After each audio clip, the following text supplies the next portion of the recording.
welcome to the Outliers Inn, produced by the Operational Excellence Society and sponsored by Zonatech Consulting Group International, with your hosts, Joseph Paris and David Schneider.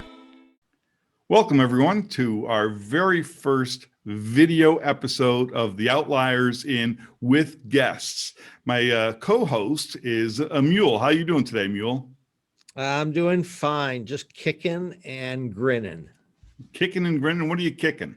Well, I've been kicking numbers around, kicking work around, kicking a big beast of a van around. I've been just kicking stuff. Kicking stuff? Anything coming from it except for a little bit of maybe a personal gratification? Oh, there's gelt being minted. Yes, lots of gelt being minted. And then, but also on the other end, I'm spending gelt. So, I'm just helping the cash flow of the economy.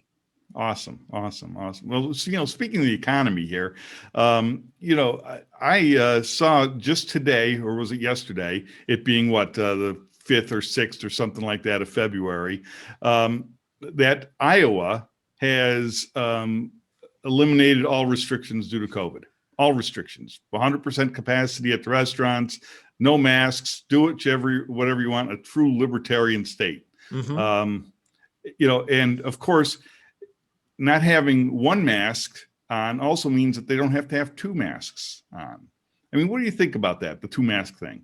Yeah, well, the two masks thing, it's another exercise in absurdity, maybe. As somebody who's had COVID, and, thank God it was mild. It was a cold is what it felt like. I now question, why do I wear a mask in the first place? And it's had me thinking about herd immunity and some discussions that I've had with some people and how the data gets whipped out to try to prove a point.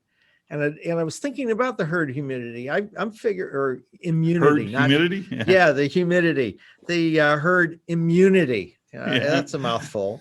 And not diplomatic immunity either. But, like 7.8 billion people on the globe.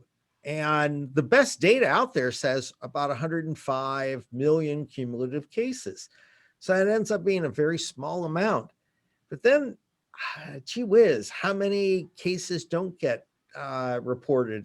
And I read this article earlier this week about the CDC saying like 87% under reporting rate.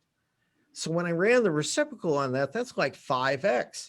So 105 million ends up becoming 525 million, or about almost 7% of the population has now had it. And, how much time is it going to take to get to herd immunity? And wouldn't it be faster if we just didn't bother with the masks at all? Oh, David, Mule. I'm sorry, Mule. They said there wasn't going to be any math. Mule. No math. And so here's I just pulled some numbers that I found on the internet to kind of prove my point. Who knows the internet whether any of that is full of facts. Oh, right? yes. We all know the internet is full of facts. It's full of data. Right. And all of it's real, none of it's fake. Yeah. It's data, and it masquerades as information. Information is data that answers the question you're asking. And then, but people treat it as knowledge. And it ain't knowledge, because, you got to think about it for it to become knowledge and have the wisdom to know what's real and what's bullshit, Yeah. Well, to me, the whole arbitrariness, I just made up a word, of two masks. I mean, it's unfounded. You know what I mean? There's no scientific evidence. Just some guy, Fauci, comes out and says, we should be wearing two masks. And the logic is that two masks are better than one. Well, if two masks are better than one, three must be better than two, and four must be better than three. And, where does it stop? I don't know. Next thing you know, the people in the football, we're about ready to see the Superbowl here tomorrow. And, we're going to have the football players wear two helmets, because two helmets has got to be better than one. No. They'll just increase the thickness of the helmet from 2 inches to 6 inches. It's just this, and it ultimately comes down to a more fundamental question. How safe can anybody be? Yeah. You know, you think about, you know, the war on terror after 9/11, you know, and they put up all this apparatus to, you know, thwart terrorists. And, you know, every time some calamity happens, the knee-jerk reaction is that we want to have zero possibility of this event ever happening again. And that's just a bridge too far. Well, every time know? you make something foolproof, out comes the new improved fool. Yeah. You know, Yeah. and I look at you know, I fly, you fly. I've actually flown quite a bit in the past year. Surprisingly enough, United 1K level passenger. Woo! Woohoo. Gets me a snack and 2 cocktails, or 1 cocktail if I'm sitting in coach. But I think about this every time I pass the point of insecurity at the airport, you know, because this is all because people feel insecure. It's a big show. Right. You know, and does it stop people? Well, it makes it to where it's difficult for people to sneak in and do stuff. It just adds another level of difficulty to it. Right. I'm more concerned with other stuff, like, you know, how my daughters are going to grow up and what, you know, they're going to be facing.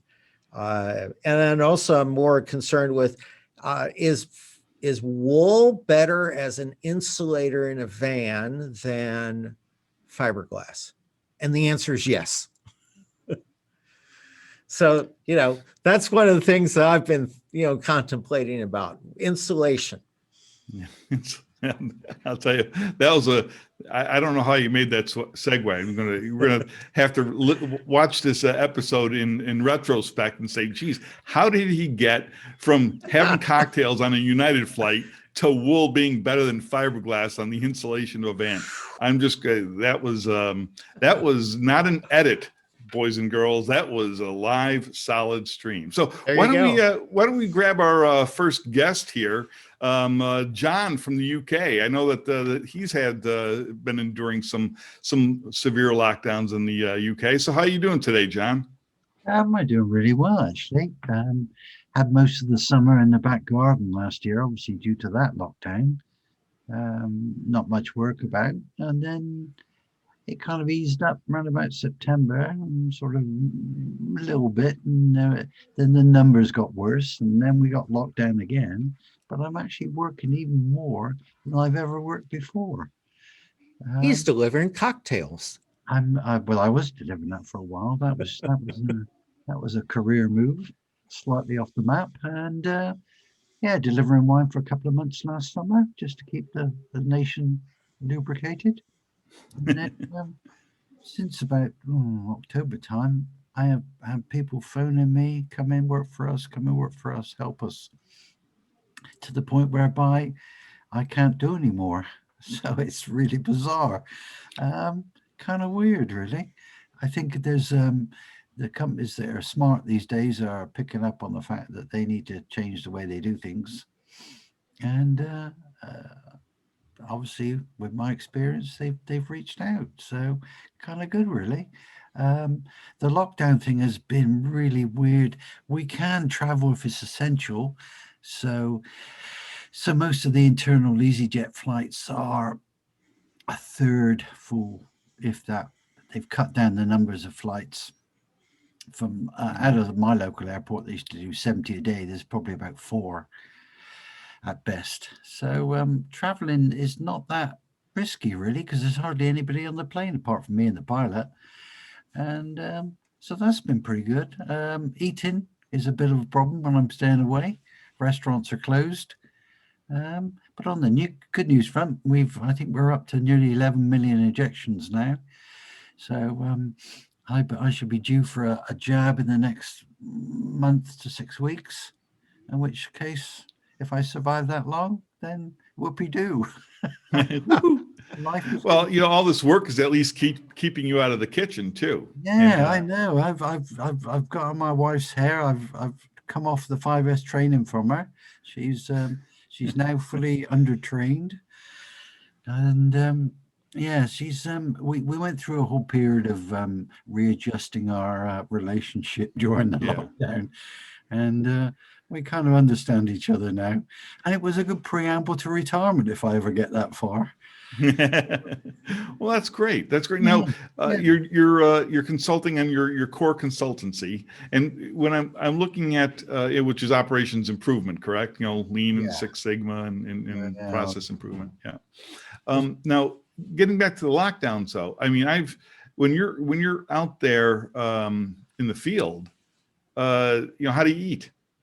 I mean, are you staying at like a hotel that's got a little, efficiency kitchen or something like that? Or do you have restaurants that have takeaway food only, like in the States? A lot of the restaurants, and there aren't many where I've been working, have done the takeaway routine. Okay.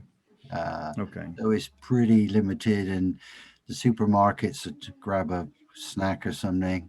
So it's not exactly like the good old days where you can go and pick and choose. But life goes on. Life goes on. Yes. We're just weeding out the weak from the herd. That's what's happened. Yeah. Too many people. It's David Attenborough. He's saying there's too many people on the planet taking up too much resource. So there you go. Somebody's done a good job of going, yeah, David, I think that's a good idea. Let's get rid of a few million.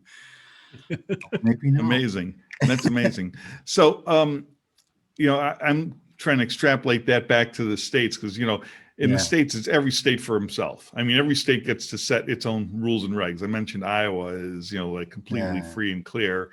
And I was watching a video of a supermarket in Florida just yesterday where nobody was wearing a mask. Okay. Not the clerks. I mean, there had a couple of people wearing a mask, just so you know that it was like, in modern times, not like the before times, but nobody was wearing a mask, not the clerks, not the baggers, not the customers. I mean, it was just, pretty remarkable. And to me, just, in full disclosure here, I don't have an issue with wearing a mask or social distancing. Okay. It seems like a reasonable measure to take. It's not very intrusive. It doesn't really affect your being or the way you conduct yourself on a daily basis. The only thing I thought was absurd was, the reasoning behind wearing two masks. And I just think it was just stupid. Double your pleasure. Yeah, double your problem. I mean, we would wear two condoms, right? I mean, two condoms got to be better than one. I don't know if that would help. I can't believe I actually went there, but I did. You did. So, it's interesting. I'd love to hear, another viewpoint from Florida. I think that's where our other guest is from, is Sharmi Duncan is there in Tampa Bay. She's getting ready for all that fun and festivity down there and for the Superbowl. Yeah. Awesome. So is Sharmi out there? I'm out here. Come on over. Hello. Yes, I am. And it is, it's getting crazy in Tampa. I was by the stadium yesterday and it's lit up and that's great to see, but the traffic, people just driving around just to see it. They've got a lot of mask mandates, we'll say, even if you're outside. Anything that's related to the Super Bowl right now. We have a really nice river walk downtown Tampa, and there's mask requirements anywhere, even if you're outside. I did see some pictures yesterday. There's, people social distancing, but when you have thousands and thousands of people in the same space, how can you really distance one another, yourself? So, we're staying home. We're going to stay home, watch the game from here, and, just kind of hopefully watch the Bucs win and. So, that's right. You want the Bucs, right? Yes. I'm not against the Bucs. I'm not against the Bucs. I'm against Brady. Okay, I'm a diehard Giants fan. Okay, and as such, I'm sure that Brady doesn't have fond memories of facing the Giants. the times that he did. Yeah. But yeah, that's me. So Okay. Jeez. but We'll see. Jeez. Oh, that's right. Yeah. I remember. Yeah. So I was reading another interesting application of data, and that is that the NFL has embraced data collection immensely. And so all the players have these little RFID tabs in their shoulder pads. And so they can collect the data to be able to show not only where their position was on the field, but can show their orientation, can calculate their speed, velocity, off of the way that the shoulder, they can read the data. They can tell the direction that the torso was facing. And so they did this dump of data and studied the data between Brady and Mahomes. And, Brady has mastered the art of working in the pocket, and to where a majority, 80% of his throws are in this space that's 2 yards wide and about 6 yards deep, because that's all he falls back. And he's mastered the art of being able to stay in the pocket, where Mahomes is all over the place. He has no hot spot at all, and he can hit stuff. And it was an amazing story comparing these two athletes based off of the data that was being collected and what they were able to do with that data. So, I would probably suggest that as you get older, your mobility decreases, and maybe Brady has become the master of the pocket because that's how he survives. It could be. And, the part of the article talked about, what we're seeing is this old style NFL quarterback or classic NFL quarterback versus the new school. And I was thinking, no, that's too pat of an answer. And so you may have a point there where, no, that's really a sign of age. It would be interesting to have had the data on like Joe Montana or John Elway or some of these other classic quarterbacks that went the distance on their bodies. It would be interesting to see what would happen if we had that data. Interesting. It's like telemetry that they have in the Formula One cars. Yeah. But now you can have telemetry on the football player. And it's not just the quarterback, it's every player. They're collecting the telemetry on every single one of them. Yeah.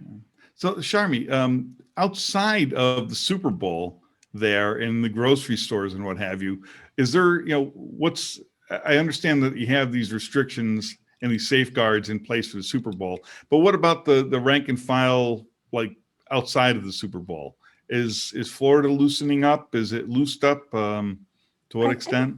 I think it depends on where you are, right? I'm in Tampa, and your grocery stores, restaurants, everybody's still wearing masks here. But like my father, he lives in the Panhandle, and opposite. It's just, you won't see masks. People don't wear masks there. So I think it's, depends on what part of Florida, but here we're still sticking to it. People here, That's good.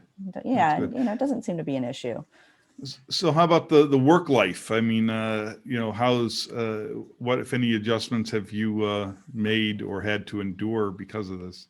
Well, I'll tell you. So I've been working at home for a year. Last February is pretty interesting. My company, we had just gone through a reorganization, restructuring, and within 2 weeks of that happening, everybody was sent home. So I'm going on almost a year of working from home, and it's it's interesting because not only do I work from home, but my husband's retired and we have a 5-year-old. So just adapting to having us all in the same space has definitely brought us closer, we'll say. But from a work perspective, it's strange because I work for, at the time I work for a local brewery, but I work for a collective of breweries. And with this reorganization and then everybody's shifting to go home, the people I interact with now, aren't even in Florida. We're Right. living on teams. I used to have an entire team of people here that I worked with daily And, not only do I not see them because of the work from home, but my job has changed and the people I interact with on a daily basis, it's just a totally different group of people. So it's drastically different from last year, we'll say. So just another curiosity question. Have you seen your productivity and the productivity of your team increase, decrease, or stay the same? Oh, absolutely increase.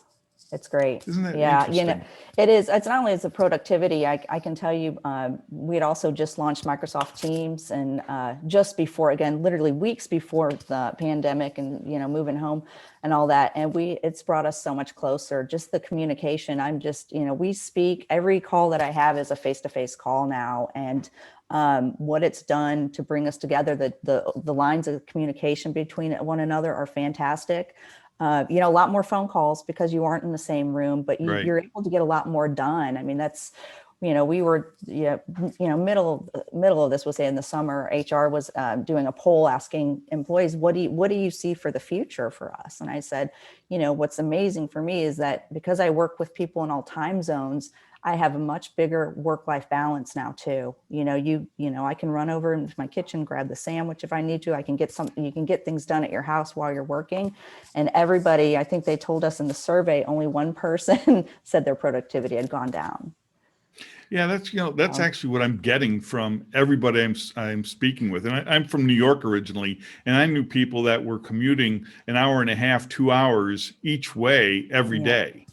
And, they're now wondering, why do I have to go into the office at all anymore, ever? And of course, much to the chagrin of high tax states, people are thinking, well, geez, I could run my brokerage from Tampa, you know what I mean? Where there's no taxes. And I think that's going to cause a gigantic rethink in commercial real estate, and absolutely. And the way we do business going forward. And I don't think, a lot of it is bad. The only thing I question, and I don't think that we're too far enough in it to evaluate, is I think that part of building a team is the personal bond, and I don't know how effective that could be done remotely over time. Yeah, and that's where I think for us, I think we're closer now than we ever have been, because at least, Interesting. I work with people again throughout, in Colorado, Utah, Portland, and because of the face-to-face, that we don't have that opportunity. And so these were people that Right. before using Teams, we didn't see one another, and it was, you lived in email, right? And so we've taken a lot of the communication out of email, and now it's, it's so easy to pick up, hop on Teams and you're calling somebody and you're looking at them. And it's really, for us, it's really helped the culture of the company. And we're operating at just a totally different level as a group. We really, the cohesiveness of the group and the ability to, we see an issue and we talk it out, and we really are working a lot closer together. I can't believe it. And it's, with us, there was, we're a company we're 6 breweries, and when you bring 6 breweries and companies together, you're going to have a little bit of, territorialism, we'll say, and there was conflict. Sure. And I think a lot of that has just deteriorated because of just, the ability to use Zoom and Teams for us. I miss seeing my friends and my coworkers. And for me, I can't wait till I can get back out on planes and go see everybody. But I think without this technology, we certainly wouldn't be as successful as we have been through this whole thing. It's amazing. That's amazing. Some amazing insights there. It's interesting. I had refrained from using video on my Zoom calls, treating them mostly like telephone calls. Until about 3 or 4 months ago, where people started asking me to turn on my camera. Yeah, exactly. It's almost weird. Yeah, it is. It's like, the first time I was asked, I was like, why do you want to see me turn on my camera? It's like, why? I couldn't quite grasp it. So it took me a little bit to make sure that, I felt comfortable with it. It didn't take me but like 1 or 2 calls to get a little bit more in the groove. But like right now I'm using a green screen, as you could probably guess. And normally behind me behind me is a white wall, in front of me is my bookcase, et cetera, et cetera. So I didn't want this whole gulag image coming across me against a blank white wall. It seemed to, rather dull, if you will, cold, in fact. So the green screen helps. Or alternatively, what I do is I'm now actually turning my camera 90 degrees, and so that it's a different background. But my biggest problem, I see that David's got a little bit of a benefit over me here. My biggest problem is normally when I talk, I like to walk around. Okay. Oh, yeah. So normally when people were calling me, I'd have my, cordless headset on, and I would be pacing around the office. I have like 3 or 4 chairs, and I'd try them all, and with a camera, it's hard to do that. I almost need like a cameraman to be following me around my office as I'm having these calls. Get So one of that's those been selfie stick camera things, right? Yeah. Hey, maybe I should try that. That's a great idea. I'm might still be fun. experimenting. I'm still experimenting with the tech to have the camera follow me on a gimbal, so that I can just set it up on the tripod and it follows me as I pace around the room and talk. And I mean, Sharmi can share that with you, because she knows me when I'm really starting to think and get active about thinking about something. I can't be sitting to do that. Right. It's Yeah. get up on your feet and move around. Yeah, that's, I mentor this high school robotics team, and with COVID, they're completely no physical at all. And a big part of the reason why the kids get involved in it is the social aspect of it. And we went from a team that had last year 143 members down to about 45, 50 really active members in COVID. We moved a lot of the stuff that we did to screencasts, and we did some live streaming for some of the things that we would do as live events with each other. But the team now has a Zoom account, and they've mastered the use of the come together, meet, and then break into these sub-teams, subgroups, and meeting rooms, and get a lot of stuff done. And one of the things that all of us as mentors do, and what we tell the leadership to constantly do, is turn your camera on, because that at least gets people to engage. And we'll tell people to turn their camera on. And I think that it improves the level of communication. And you also understand where somebody's engaged or not engaged. Yeah. So why don't we call back John and have a little bit of a conversation about this remoteness, because Sharmi has been sharing with us how she's been engaging her team and et cetera remotely using Teams and video. And John, if I'm not mistaken, was sharing with us how he's getting on a nearly empty plane and visiting people. So John, what part of you still there, John? Yes, still here. What part of your job and the things that you're doing is done using video?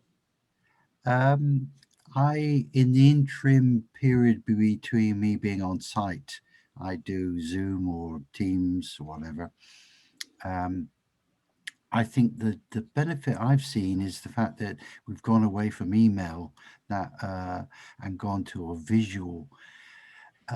I think email, I've never been a huge fan of email because there's always twisted meanings, and I think people like to see people's faces. I like to see the body language. You can tell a lot, even if it's only just a headshot. You can see people's engagement to a point, what they're thinking to a point. So I think that's a big step forward. So although I was not that keen, I was because I like the dealing with people face to face. It's a compromise, Right. but it's if you think about removing email, it's not that much of a compromise. In fact, it's a benefit from moving away from email. And anything, if I could see people moving around, that would be even better still. So yeah, I'm quite keen on the video aspect to fill in where it's not possible to get that contact. It's a compromise to that effect, but it's a benefit moving on from email. Yeah, And yeah. you can get a lot done to fill the gap of not seeing people and being on site by doing the videos and such like. There's a lot of talk about running Kaizen events on video. I'm not convinced that's always the best. There's a lot of things I do that I would find it very difficult to do across a video.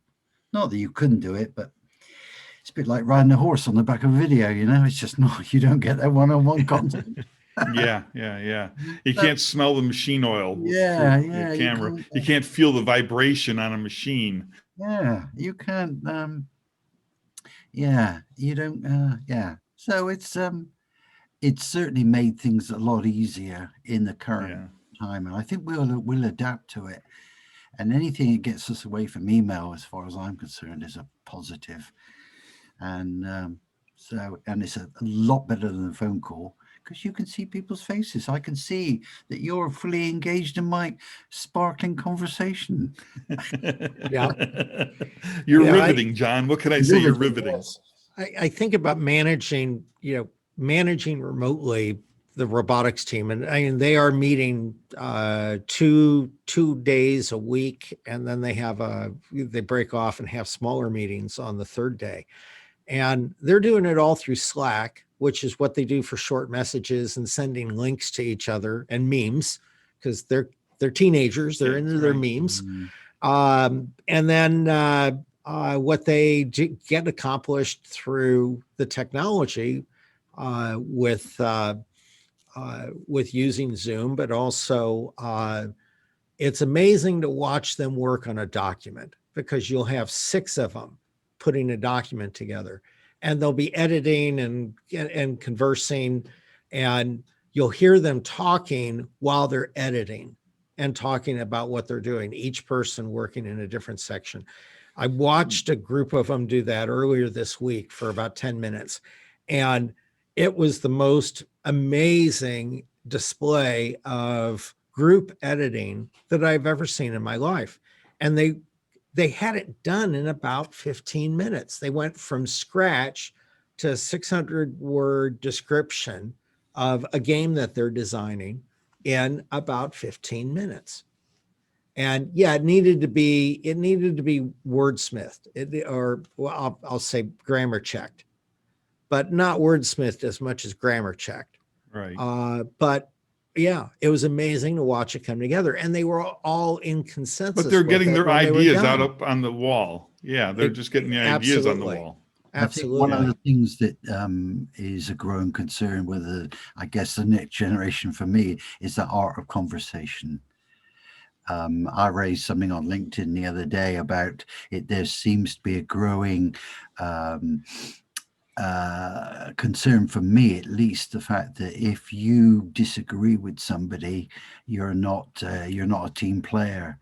The whole art of conversation seems to be lacking, and I think part of that has come from the fact that you need to develop a skill to produce counter arguments and statements, and I think a lot of that has gone away through email and texting.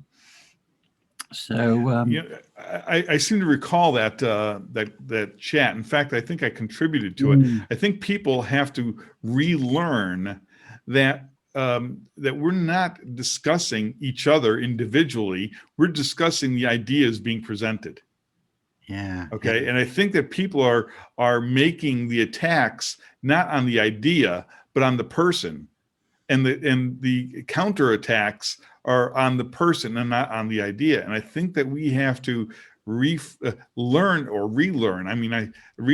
how to focus our attention and our discussion back onto the idea and not make it about us anymore. It was never about us. It still is not about us. It's about the idea. And But for the some problem, reason or another, the problem that though is I think the fact that there's been this lack of the visual. You've got some shield in front of you when you present some of these things online without video. That's why I was trying to get back to the video bit. You can see people's expressions when they're counter arguing, should we say, and there's a huge need, I think, with humans to have that visual message supported by that body language. And I think that's where some of the gaps are coming, and that's where some of the nastiness may be breeding, the fact that you are incognito with a text or something of that nature. I think so. I'm all for the video. Yeah. But I think this is going before COVID, though. I mean, at least in the States, force and even before Trump. I mean, we're going back, Obama, Clinton years. Okay, in fact, all that way back. Increasingly, it's been about the person and not about the ideas. Yeah. And I think if we could measure that trend, I would say that with each year that's going by, we're losing the ability to think critically and focus on, what is being presented, not who is presenting it. Yeah. If we think about our organizations, and Sharmi, this is, I think, a question for you to answer is that, you'd made comment about the culture and the culture of the organization. And, I look at societies as being unorganized because nobody really leads a society. But our businesses are organizations. What do you think the secret to the cultural success there? Because you got 6 different breweries that you're working within. What do you think's led to that cultural change? I can say it's the video. It really is. It's the face to face. When we're talking about getting away from emails and communicating in different forms. I mean, for me, I'll just say personally, I have a very formal writing style, and I use a lot of punctuation, and I like to do that. But it's the way that other people that's conveyed, and they've misunderstood who I am and how I operate. And there was a lot of places and people that I'd work with where they didn't trust me and they didn't know why. And I was like, okay, this is my style, but this, it's just my style. And so I can tell you with us, because of the camera, that's the thing. It's just knocked down those barriers. People understand one another now. I mean, I've had people that a year ago my boss would say, I don't know why they don't understand who you are. Sharmi, you're a great person. And they, now they think I'm a superhero, and literally I'm getting, you're a superhero gal, but it's the camera, really. I mean, it's everything we do. And it's the same thing for us. It's like, if we're having a conference call with somebody outside of the organizations, turn on your camera. We want to see you. But that's it's brought us together. We would have never gotten through this past year without it. I got to tell you, Sharmi, you're sharing your thoughts is going to give me some cause for pause after this, because I haven't heard anybody say it as strongly, share as strongly as you have shared today. And I'm going to, and I'm like you, by the way, when I'm writing, I'm very formal and very, very specific, even if I am a little bit concise. We'll call it concise. Abrupt, okay, it's concise, whatever. Tomato. I'm going to think about what you shared here, because I think it's worth pondering. Yeah, I mean, I can tell you, the past 3 years, it's something that I've really had to work on. It's like, what you see is what you get. But when it's in writing, there's a lot of opportunity for misinterpretation, and you don't know how, you are trying to convey a message in a certain way. And again, punctuation does that. I've helped some folks in the past with some of their emails, and there's a power with the comma and some dots and hyphens. They can make a strong impact if you want them to. But you take that same, whatever that message is, and instead of putting in the email, you call somebody and it's face to face, right? There is the person part. There's a relationship to that. It's a lot easier to like you said, read body language. And even if it's something difficult to discuss, it's, take it off the paper, because I think there's just emails, there's so much misinterpretation, So how are you able to, do a bold red exclamation point when you're on camera? Sometimes that's the art of dropping in a 4-letter word when you need to. timing it the way you need to. Colorful metaphors. Yes. Strategically placed. Yes, 100%. Yeah. And I'm thinking, if you work for a brewery or a series of breweries, I mean, how uptight can you possibly ever get? Yeah, this is true. I work with brewers, and I work with I'm one of the guys, I don't work with any women. So it gets colorful. Well, hopefully on one of our next episodes, you'll have the opportunity to be on at the same time. Another regular, Don, is on board, because he's a bit of a micro brewer that's making the transition from hobby to commercial. Okay. On a small scale. But he was sharing with us on a previous episode, I think it was in December, about a gummy bear IPA that he had created. And I thought that sounded interesting. Yeah, I listened to that episode. I remember the gummy bear. Oh, were you? Yeah, absolutely. Yeah. So good. So listen, David, I think that we should wrap it up. What do you think? Oh, I think that this has been a great conversation. Even with just a few of us here at the bar, but it's I really am impressed with with how we've adapted with all the changes. Who would have known? Last year was my best year, or my second best year in business, and I'm blessed to have that.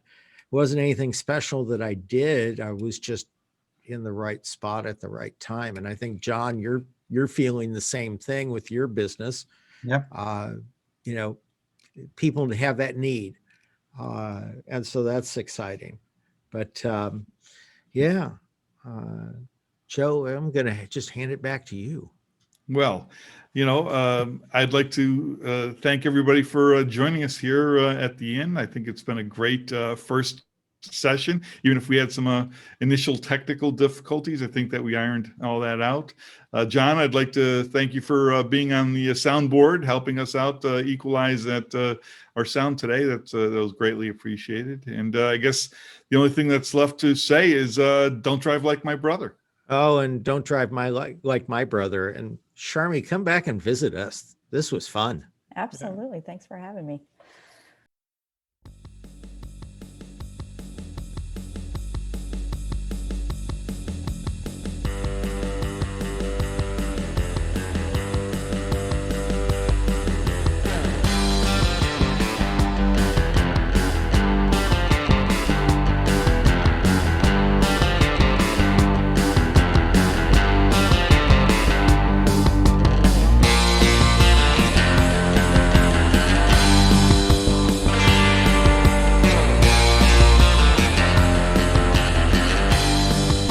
You have been listening to another episode of the Outliers Inn with your hosts, Joseph Paris and David Schneider.